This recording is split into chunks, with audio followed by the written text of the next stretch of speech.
Thank you, and I do want to thank everybody for coming out. There you go. And when I was the alderman, I created 8,000 jobs in my ward. If you're satisfied with the way things are run in the city, then I'm not your candidate. You know, when I was the alderman, I worked for you. I was the reformer. My record shows I was by far the most independent alderman that there ever was. You know, and I talk about measures that will create change. And, you know, I'm surprised that everybody on this has found the same way what I've been talking, but I made it happen. You know, whether you want a smaller city council, term limits across the board, and making sure that people are heard. You know, I had town hall meetings and I had ward meetings every time. I'm going to do that when I'm the mayor. I'm going to be in every ward and every area of this city. And, you know, together we need change, but we need structural change, not just cosmetic change. Thank you, everybody. John Koslar. Yeah, first of all, I just want to thank everybody for coming out. I mean, it's snowing outside and we have a sold-out crowd. So thank you all for being here today. We've heard a lot mentioned, right, over the last hour and a half actually. And the questions that I asked, with all these people that have all this experience, why are we still talking about the same problems? I know, right?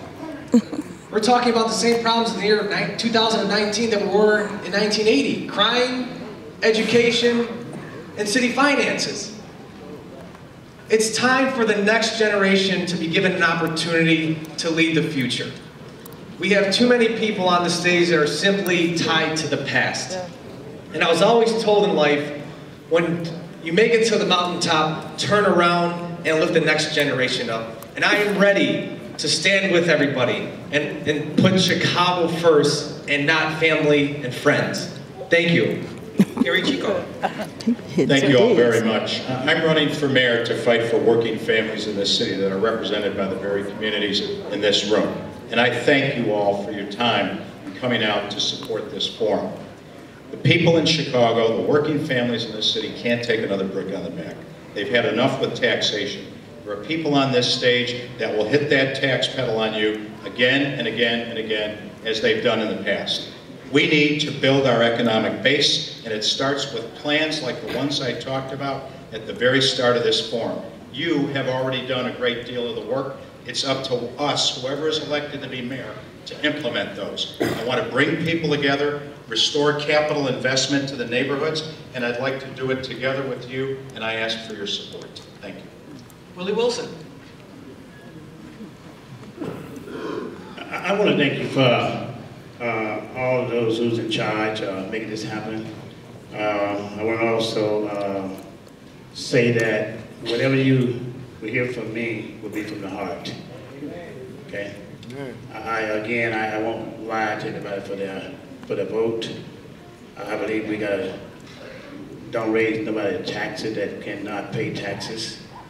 I believe in getting people out of jail for misdemeanor and nonviolent. Today, before President Peppermint could leave, I'm going to ask her about the second chance situation, the second look at the bill, so we don't have to make this political going down the road. I think that we're going to try to work together for all citizens and people of Chicago. But I think the economic part has to be from a business perspective. I have experience. I'm a business person, not a politician. I came from 20 cents per hour. Time. Thank you, sir. Tony Pareco. I'm running for mayor of Chicago because we have a wonderful city with great neighborhoods and a promising future. I've spent the last 8 years as manager of the second largest county in the country, and 19 years before that as a local elected official.